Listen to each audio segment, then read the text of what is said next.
Hello hi बच्चों, welcome to the Alpha physics classes. मैं Rashmi Singh the Alpha physics classes पे आप सभी बच्चों का बहुत बहुत स्वागत करती हूँ। बच्चों आज क्या है कि मैं क्लास 9 का एक टॉपिक पढ़ाने वाली हूँ जिसका नाम है इवापोरेशन। लेकिन पढ़ाने से पहले मैं कुछ चीज़ें आप लोगों को बताना चाहती हूँ कि जो हमारा चैनल है द अल्फा फिजिक्स क्लासेस बच्चों, उसमें आपको क्लास 9 to 12 सभी सब्जेक्ट की पढ़ाई होती है। जैसे आपका हो गया केमिस्ट्री, फिजिक्स, बायोलॉजी एंड आपका मैथ्स। तो क्या है कि अगर आप हमारी वीडियो को पहली बार देख रहे हैं तो प्लीज़ आपसे रिक्वेस्ट है कि हमारे चैनल को शेयर, लाइक एंड सब्सक्राइब ज़रूर करें। तो बच्चे क्या है कि मैं इससे पहले बहुत सारे फर्स्ट चैप्टर जो हमारा है मैटर इन आवर सराउंडिंग्स, उसमें मैंने बहुत सारी चीज़ें आपको बता रखी है। और आज जो मैं आपको पढ़ाने वाली हूँ स्टूडेंट्स, वो है इवापोरेशन। आज मैं जो आपको पढ़ाऊंगी बच्चे वो है इवापोरेशन। ठीक है, मैटर इन आवर सराउंडिंग का एक टॉपिक है जिसे बोला जाता है इवापोरेशन।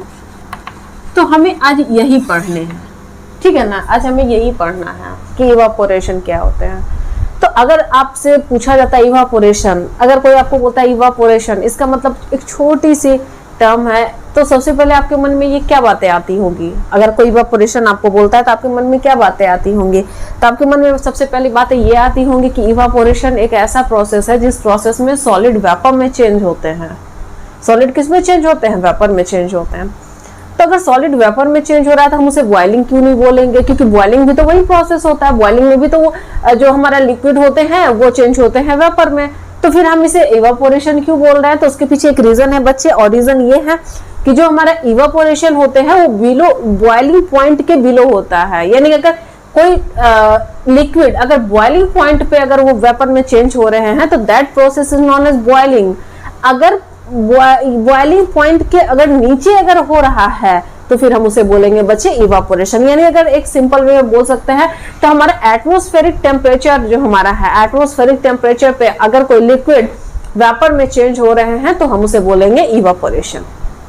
समझ में आ रही है? जैसे अगर एग्जांपल लेते हैं तो मान लीजिए जैसे हमारा जो हमारे अगल बगल में रिवर है, बहुत सारी मतलब वाटर बॉडीज हैं। तो वाटर बॉडीज है तो वहाँ पे क्या होता है, जब सन जो है, सन की लाइट जब हमारे एटमॉस्फेयर में पड़ती है या फिर हमारे एटमॉस्फेयर में जो टेम्परेचर प्रेजेंट होता है उसके कारण क्या होते हैं कि वहाँ पे जो हमारा वाटर है वो हमारे एटमॉस्फेरिक टेम्परेचर पे ही वो क्या होते हैं, वेपर में चेंज होते रहते हैं। तो उस प्रोसेस को हम बोल देते हैं, क्या बोलते हैं बच्चे? इवापोरेशन। लेकिन अगर हम एक पानी लेते हैं, पानी को रखते हैं हम गैस पे और उसे जलाते हैं, तो जलाने के बाद क्या होता है, वो बॉयल होना स्टार्ट होते हैं। तो बॉयल होना स्टार्ट अगर पानी हो रहा है, इट मीन्स वहां का टेम्परेचर कितना डिग्री हो गया? 100 डिग्री सेल्सियस। अगर वो एक बॉइलिंग पॉइंट पे अगर कोई भी लिक्विड अगर बॉइलिंग पॉइंट पे अगर वो चेंज हो रहे हैं वाटर वेपर में, तो that process is known as boiling. और इवापोरेशन बॉइलिंग पॉइंट के बिलो टेम्परेचर पे जो लिक्विड वेपर में चेंज होते हैं तो that process is known as evaporation. तो अगर आपसे बोला जाएगा कि इवापोरेशन क्या होते हैं तो हम क्या लिखेंगे? तो the process of changing of liquid to vapor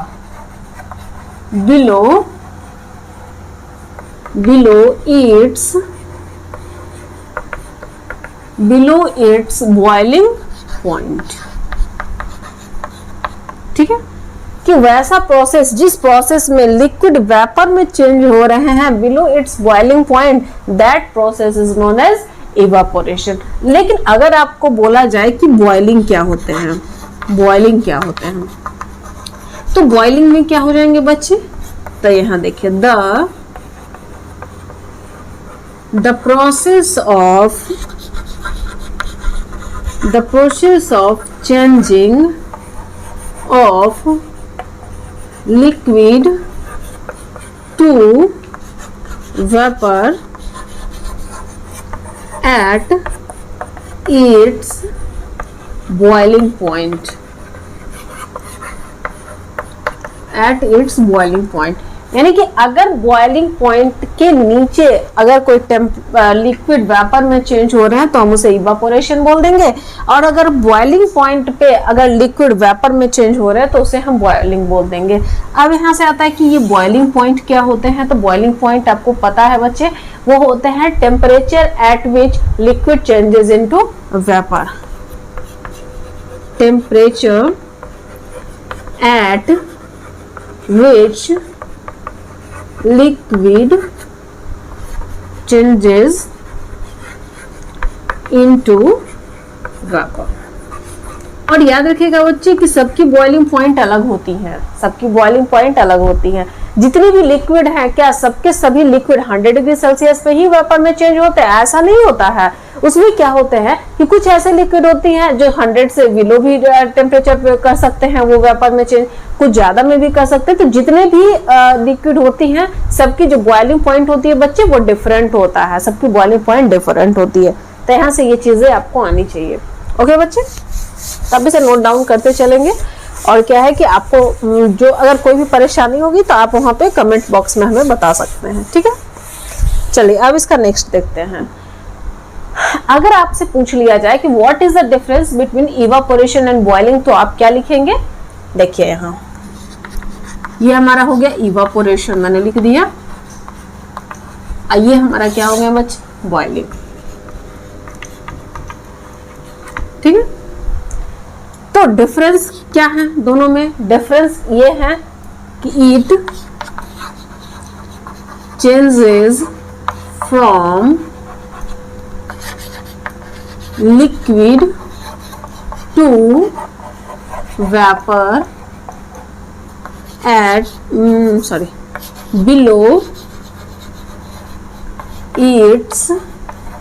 below its boiling point. ये हमारा हो गया, ये हमारा इवापोरेशन का हो गया बच्चे। अब ये देखिए, it changes from liquid to vapour at its boiling point. यानी कि बॉइलिंग जो हमारा होगा बच्चे वो बॉइलिंग पॉइंट पे होंगे, और ये जो हमारा होगा इवापोरेशन वो बॉइलिंग पॉइंट के बिलो होंगे। नेक्स्ट देखिए, ये एक सरफेस फेनोमिना है, सरफेस फेनोमिना, जबकि ये जो होते हैं इससे बल्क फेनोमिना बोला जाता है। Bulk phenomena. अब इसका मतलब क्या होते हैं? अच्छा एक बात बताइए, जब भी इवापोरेशन होते हैं बच्चे तो उसके सरफेस में जो प्रेजेंट पार्टिकल्स होते हैं, उसके सरफेस में प्रेजेंट जो लिक्विड होते हैं वही इवापोरेट होते हैं। ऐसा नहीं है कि उसके नीचे में जो बिल्कुल नीचे में जाकर के जो वाटर है या उसके नीचे में जाकर के लिक्विड जो है वो इवापोरेट होते हैं, ऐसा नहीं है।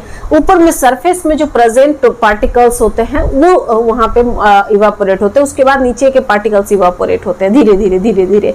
लेकिन यहाँ पे ऐसा नहीं होता है। बॉइलिंग में क्या होता है कि बॉइलिंग में क्या होते हैं कि अगर मान लीजिए हम एग्जाम्पल वाटर का लेते हैं, जब हम पानी को गर्म करते हैं तो आप देखते हैं नीचे ऊपर सबकी पानी वहां पे मतलब बॉईल करता है। बॉईल करने के बाद क्या है वहां पे बबल्स निकलते हैं, और फिर क्या होता है वो वेपर में चेंज होते हैं। तो वहां पे जो फेनोमिना होंगे यानी कि वहां पे जो मतलब इवापोरेशन जो होंगे वो पूरे होल वाटर का इवापोरेशन होता है, बल्क में होता है।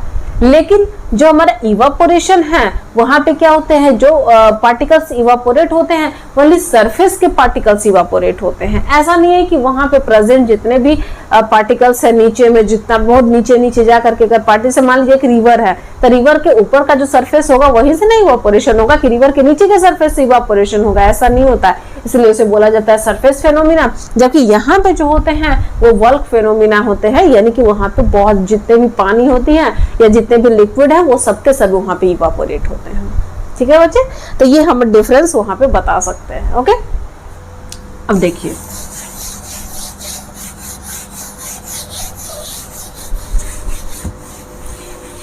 नेक्स्ट जो हमारा टॉपिक है वो हमारा है फैक्टर्स अफेक्टिंग इवापोरेशन। क्या है हमारा?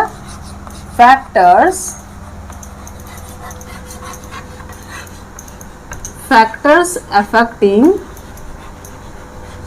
इवापोरेशन, ठीक है। तो फैक्टर्स अफेक्टिंग इवापोरेशन में जो सबसे फर्स्ट हम पढ़ेंगे वो पढ़ेंगे हम लोग टेम्परेचर को। किसको पढ़ेंगे? टेम्परेचर। ठीक। क्वेश्चन यहाँ से ये पूछे जाते हैं कि अगर हम टेम्परेचर को बढ़ाते हैं तो हमारा इवापोरेशन इंक्रीज होगा या फिर डिक्रीज होंगे। तो मान लीजिए कि यहाँ पे ये हमारा सरफेस है, ठीक है, इधर ये इसके नीचे का सरफेस है, असल में यहाँ पे लिक्विड पार्टिकल्स प्रेजेंट है। क्या प्रेजेंट है बच्चे? लिक्विड पार्टिकल्स प्रेजेंट है, ठीक है ना। अब यहाँ पे देखिए ये आपका इवापोरेशन हो रहा है,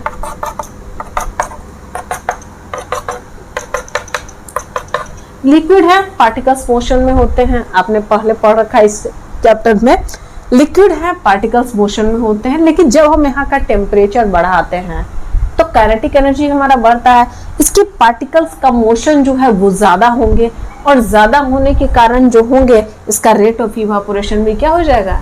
ज्यादा होंगे, यानी कि ये सब्सटेंस यहाँ से इजिली ज्यादा करके इवापोरेट हो सकते हैं।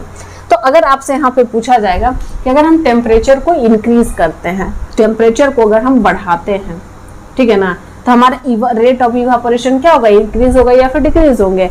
या फिर अगर हम टेम्परेचर को डिक्रीज करते हैं तो रेट ऑफ इवापोरेशन इंक्रीज होगा या फिर डिक्रीज होंगे? तो हम यहाँ पे बता सकते हैं, यहाँ पे हम बता सकते हैं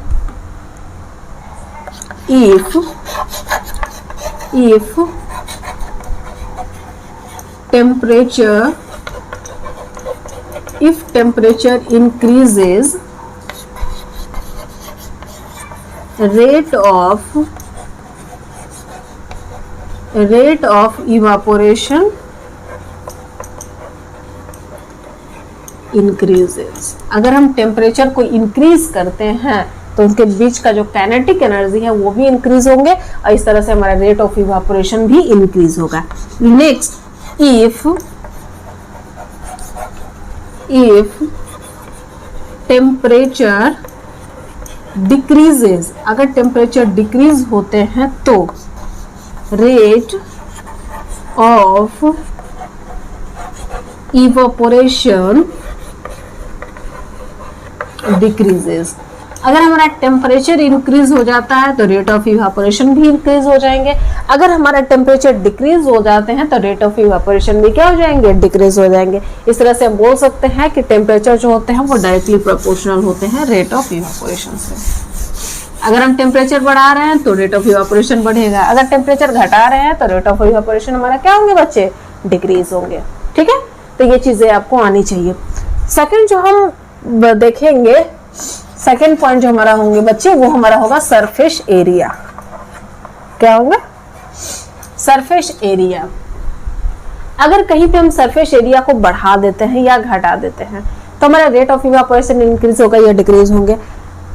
सिंपल सी बातें हैं, लेकिन देखिए अगर हम एक ग्लास लेते हैं और एक प्लेट लेते हैं, एक हमारे पास क्या है बच्चे? ग्लास है, और दूसरा हमारे पास प्लेट है। ग्लास में मान लीजिए हम चाय रखे हैं, क्या रखे हैं? चाय। या फिर आप वहां पे कप का भी एग्जांपल ले सकते हैं। मान लीजिए आपके पास में एक छोटी सी कप है, आपने उसमें गर्म चाय रखा है, और एक छोटी सी प्लेट है उसमें भी गर्म चाय है। तो बताइए दोनों में से रेट ऑफ इवापोरेशन ज्यादा किसका होगा? किसका होंगे? प्लेट का होगा या कप का होंगे? प्लेट का होगा, इसलिए वो जल्दी ठंडा भी हो जाता है। तो यहाँ पे क्वेश्चन ये अराइज होते हैं कि सरफेस एरिया जब हम बढ़ा रहे हैं तो ऊपर में ये एक सरफेस फेनोमिना है, ऊपर में जितना भी उसका सरफेस आएगा वहां से इवापोरेशन हमारा क्या होंगे? धीरे धीरे धीरे धीरे होते रहेंगे। तो अगर मान लीजिए कप है, कप में अगर छोटा सा सरफेस है, यहाँ पे देख लीजिए, अगर मान लीजिए ये हमारा एक कप है तो इसका इतना सरफेस है तो यही से ना ये इवापोरेशन होगा। लेकिन अगर मान लीजिए ये हमारा प्लेट है और इसमें हमारा चाय रखा हुआ है तो यहाँ से सब जगह से इवापोरेशन हो रहे हैं, तो रेट ऑफ इवापोरेशन क्या होंगे? अगर सरफेस एरिया हमारा इंक्रीज कर रहा है तो हमारा रेट ऑफ इवापोरेशन इंक्रीज कर जाएंगे, और अगर हमारा सरफेस एरिया डिक्रीज हो रहा है तो रेट ऑफ इवापोरेशन हमारा क्या हो जाएंगे? डिक्रीज हो जाएंगे। तो यहाँ से एक और क्वेश्चन भी अराइज होते हैं बच्चे कि जो कप होते हैं, कप के जगह पे हम लोग यहाँ पे क्या कहते हैं? सॉसर, सॉसर इसे बोला जाता है। सॉसर का यूज हम क्यों करते हैं? अगर मतलब टी को ठंडा करना है तो क्यों करते हैं, क्योंकि इसलिए करते हैं क्योंकि यहाँ पे क्या हो जाता है कि सरफेस एरिया ज्यादा होते हैं कप के रेस्पेक्ट में, और कप के रेस्पेक्ट में अगर सरफेस एरिया ज्यादा है तो वहाँ पे रेट ऑफ इवापोरेशन ज्यादा होंगे, और रेट ऑफ इवापोरेशन ज्यादा होगा तो क्या है, एक तरह से हमें वहाँ पे क्या हो जाएंगे, कूलिंग इफेक्ट मिलेगा। ठीक है ना। रेट ऑफ इवापोरेशन का जो फैक्टर है वो किस पर डिपेंड करता है, कोई भी जो इवापोरेशन होते हैं वो किस पर डिपेंड करता है, कोई भी कूलिंग इफेक्ट इवापोरेशन होकर के जो कूलिंग इफेक्ट मिल रहा है हमें, तो वो किस पर डिपेंड करते हैं, वो डिपेंड करते हैं लेटेंट हीट ऑफ वेपराइजेशन पे। जो भी चीजें यहाँ इवापोरेट हो रहे हैं वो लेटेंट हीट लेता है, तो लेटेंट हीट वो कहाँ से लेते हैं, उनमें वहां पे जो प्रेजेंट सबस्टांस होते हैं वहीं से वो लेटेंट हीट लेता है, और लेटेंट हीट लेकर के वो इवापोरेट करते हैं, तो वहां का टेम्परेचर जो है वो कम हो जाता है जहां से वो लेटेंट हीट लेते हैं। समझ में आ रही है बच्चे। तो यहाँ पे एक चीज याद रखना है आपको, है वो क्या है रिमेम्बर रखने के लिए, वो ये है कि if surface area increases rate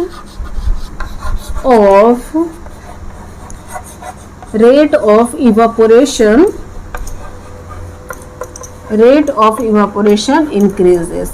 अगर हमारा सरफेस एरिया इंक्रीज होते हैं तो हमारा रेट ऑफ इवापोरेशन भी क्या हो जाएंगे बच्चे, इंक्रीज हो जाएंगे। और if surface area decreases rate of evaporation जो हमारा होंगे बच्चे वो भी हमारा क्या हो जाएगा, डिक्रीज हो जाएगा। ठीक है। तो ये चीज यहाँ से आपको रिमेम्बर रखनी है कि अगर हम सरफेस एरिया को इंक्रीज करते हैं तो रेट ऑफ इवापोरेशन इंक्रीज हो जाएंगे, अगर सरफेस एरिया को डिक्रीज करते हैं तो रेट ऑफ इवापोरेशन भी हमारा क्या हो जाएंगे बच्चे, डिक्रीज हो जाएंगे। ठीक है। चलिए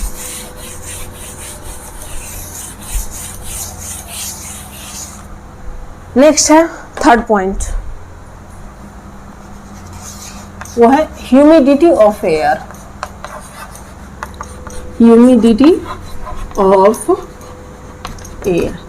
तो सबसे पहले हम क्वेश्चन एनालाइज होता है कि ह्यूमिडिटी क्या होता है। तो ह्यूमिडिटी जो होता है वो होते हैं presence of water vapour in air.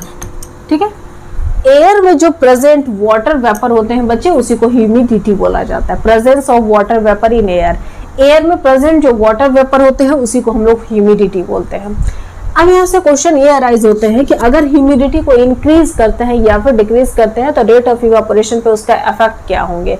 तो सबसे पहले ये होते हैं कि अगर मान लीजिए हमने गीले कपड़े को बाहर सूखने के लिए रख दिया, गीले कपड़े को मैंने बाहर सूखने के लिए रख दिया, और अगर हमारे एयर जो हमारे एटमॉस्फेयर में प्रेजेंट है वहां पे अगर ह्यूमिडिटी ज्यादा है, तो ह्यूमिडिटी ज्यादा है तो उस वजह से क्या होंगे कि वहां पे जो वाटर वेपर उसमें वाटर जो प्रेजेंट है वो लेटेंट हीट ज्यादा नहीं ले पाएंगे, और लेटेंट हीट अगर ज्यादा नहीं ले पाएंगे तो क्या है कि वहां पे उसको वाटर वेपर में चेंज होने में समय लगता है, जिस वजह से क्या होता है कि वहां हमारा रेट ऑफ इवापोरेशन क्या हो जाते हैं, डिक्रीज हो जाते हैं।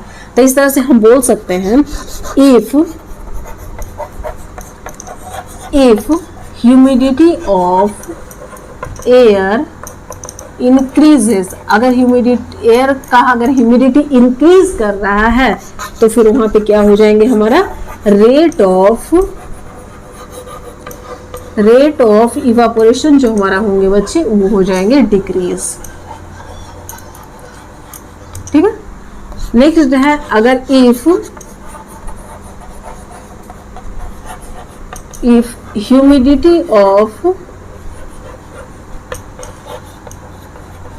If humidity of air decreases, rate of evaporation जो हमारा होगा, रेट ऑफ इवापोरेशन जो हमारे होंगे बच्चे वो इंक्रीज करेगा। ठीक है। यानी कि ह्यूमिडिटी अगर बढ़ रहा है तो रेट ऑफ इवापोरेशन डिक्रीज कर रहा है, अगर ह्यूमिडिटी हमारा घट रहा है तो रेट ऑफ इवापोरेशन हमारा क्या होंगे, इंक्रीज होगा। ठीक है। अब इसे नोट डाउन करते चलेंगे बच्चे, यहाँ से क्वेश्चन आते हैं।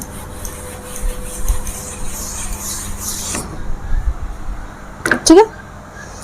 नेक्स्ट जो हमारा है फोर्थ, वो हमारे हैं विंड स्पीड।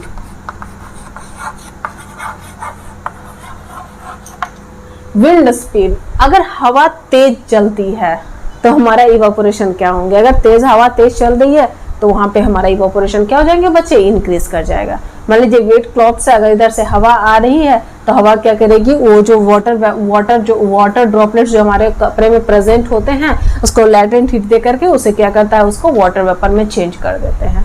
तो यहाँ पे हम बोल सकते हैं कि इफ विंड स्पीड इंक्रीजेस, अगर हम विंड स्पीड को इंक्रीज कर देते हैं देन रेट ऑफ इवापोरेशन भी हमारा क्या हो जाएंगे बच्चे, इंक्रीज कर जाएंगे। ठीक है, और इफ विंड स्पीड डिक्रीजेस, अगर हमारा विंड स्पीड डिक्रीज कर जाते हैं देन रेट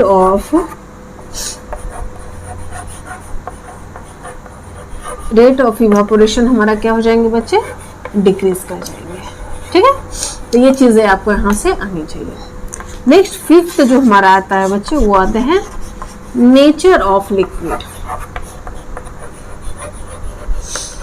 ठीक है, नेचर ऑफ लिक्विड, लिक्विड की नेचर क्या होती है, इसपे मतलब मेनली ये है कि मान लीजिए कुछ ऐसे लिक्विड होती है जिनकी बॉइलिंग पॉइंट ज्यादा, कुछ ऐसे लिक्विड होती है जैसे जिनकी बॉइलिंग पॉइंट कम होती है। जैसे अगर एग्जांपल ले लिया जाए, एक तो अल्कोहल है और दूसरा वाटर है। जैसा कि आप सभी जानते हैं कि अल्कोहल का बॉइलिंग पॉइंट कितने होते हैं बच्चे, 78 डिग्री सेल्सियस, और जबकि वाटर का बॉइलिंग पॉइंट कितने होते हैं बच्चे, 100 डिग्री सेल्सियस। तो इन दोनों में से जल्दी इवापोरेशन किसका होगा, अल्कोहल का होंगे। क्यों होंगे, क्योंकि इनका बॉइलिंग पॉइंट क्या है, कम है। तो बॉइलिंग पॉइंट कम होने के कारण जो इसका इवापोरेशन का रेट भी होगा वो कम टेम्परेचर में ज्यादा इवापोरेट कर जाएंगे, जबकि इसके इवापोरेट करने के लिए ज्यादा टेम्परेचर चाहिए होंगे। ठीक है ना, तो ये चीजें आपको यहाँ से याद रखनी है। तो फैक्टर्स अफेक्टिंग इवापोरेशन जो था मैंने आपको यहाँ से पढ़ा दिया है। ठीक है,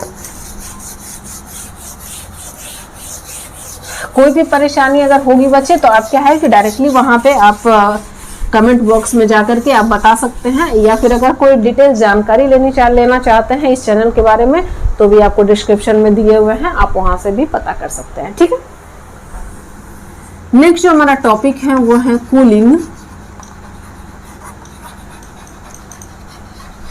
कूलिंग कॉज्ड बाय इवापोरेशन।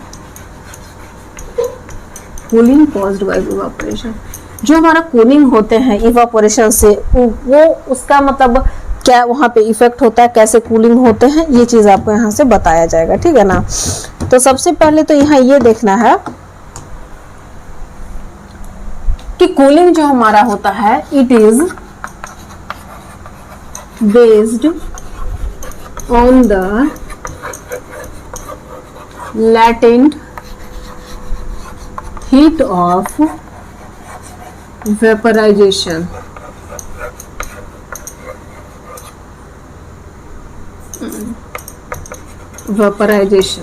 ठीक है, लेटेंट हीट ऑफ वेपराइजेशन पे ये डिपेंड करता है। ठीक है ना, अब यहाँ से क्वेश्चन सबसे पहला जो हमारा एग्जांपल है वो ये है, एसीटोन और petrol on palm of our hand। ठीक है, देखिए सबसे पहली बात है कि अगर मान लीजिए ये हमारा हैंड है, ठीक है, मैंने एग्जांपल लिया है कि ये हमारा हाथ है, हैंड है, इसका जो हमारा पाम होता है, ठीक है ना, उस पे आप क्या कीजिए, वहां पे थोड़ी सी यहाँ पे क्या कीजिए, एसीटोन को लगा दीजिए। ठीक है ना, एसीटोन को लगाइए, ऐसे करके एसीटोन को लगाइए, तो आप क्या देखेंगे कि वहां पे ठंडा ठंडा लग महसूस होता है, ठंडा ठंडा आपको लगेंगे।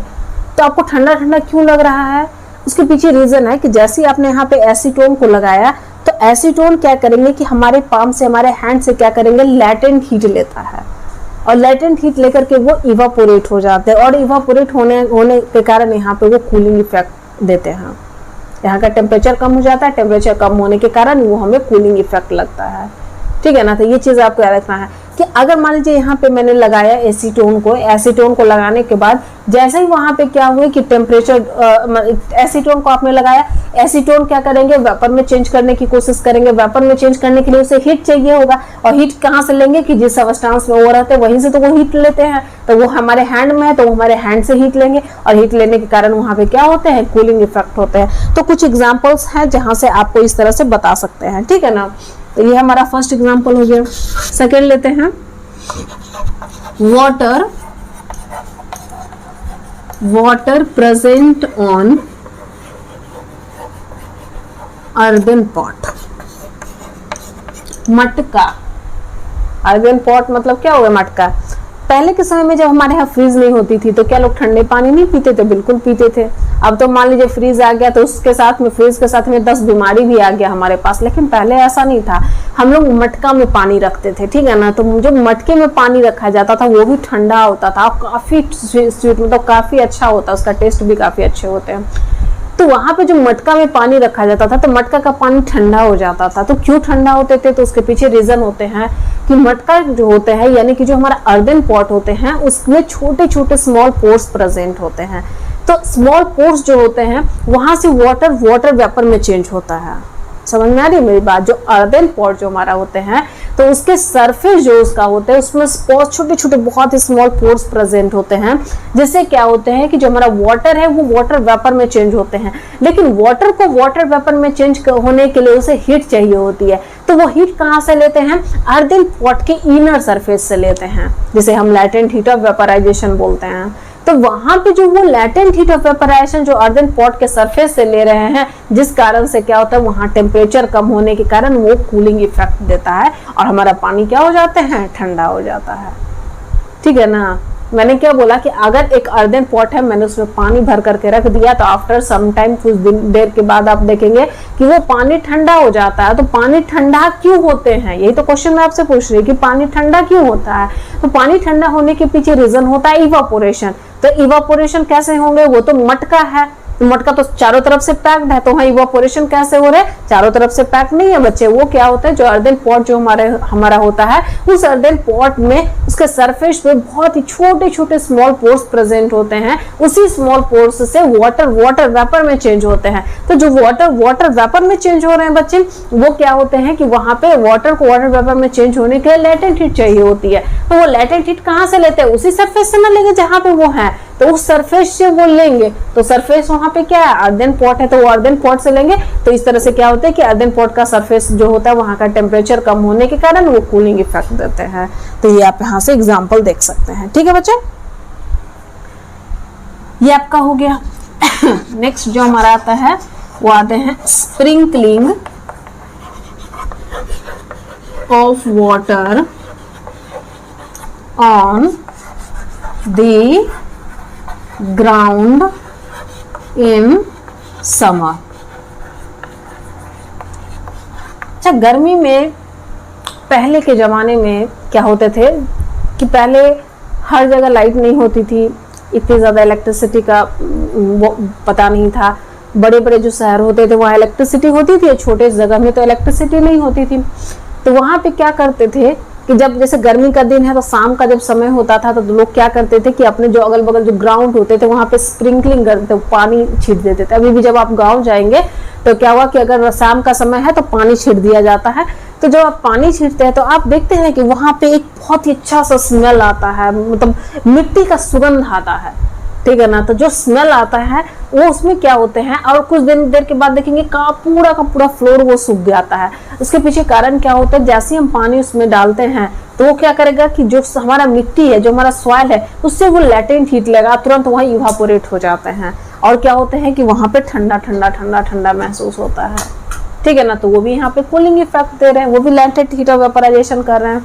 दूसरी बात ये है कि आपसे एक बात बताइए, गर्मी का दिन होता है, गर्मी का समय होता है, आप ऐसे ही रहिए तो गर्म ही ज्यादा लगेगा। लेकिन अगर आपके अगल बगल में पेड़ पौधे ज्यादा हैं तो क्या है कि गर्मी आपको कम लगती है। क्यों गर्मी कम लगती है, क्योंकि वहां भी इवापोरेशन होते हैं। तो आप बोलेंगे कि मैम पेड़ से इवापोरेशन, बिल्कुल होता है। जब आप फोटोसिंथेसिस पढ़ते हैं तो उसमें आपको बताया जाता है कि जो वहां पे रूट से जो वाटर जाते हैं वहां पे लीफ में, तो क्या सारा वाटर फोटोसिंथेसिस में यूज हो जाता है? नहीं होता है, उसमें कुछ जो पानी होते हैं वो बच जाता है, और जो पानी बच जाते हैं वो सनलाइट के कारण वो वाटर वेपर में चेंज हो जाता है, और वाटर वेपर में चेंज होने के कारण वहां पे कूलिंग इफेक्ट देते हैं। इसीलिए हमें अगर जहाँ पेड़ पौधे होते हैं बच्चे, वहां पे ठंडा लगता है और ठंडा महसूस होता है, ज्यादा गर्मी आपको नहीं लगती है। ठीक है, तो ऐसे कुछ कुछ एग्जाम्पल थे, वो आपको बताया गया है। अब एक और एग्जाम्पल बताते हैं। मान लीजिए समर का समय अभी है, समर है, तो हम वहाँ पे कॉटन क्लॉथ्स पहनते हैं।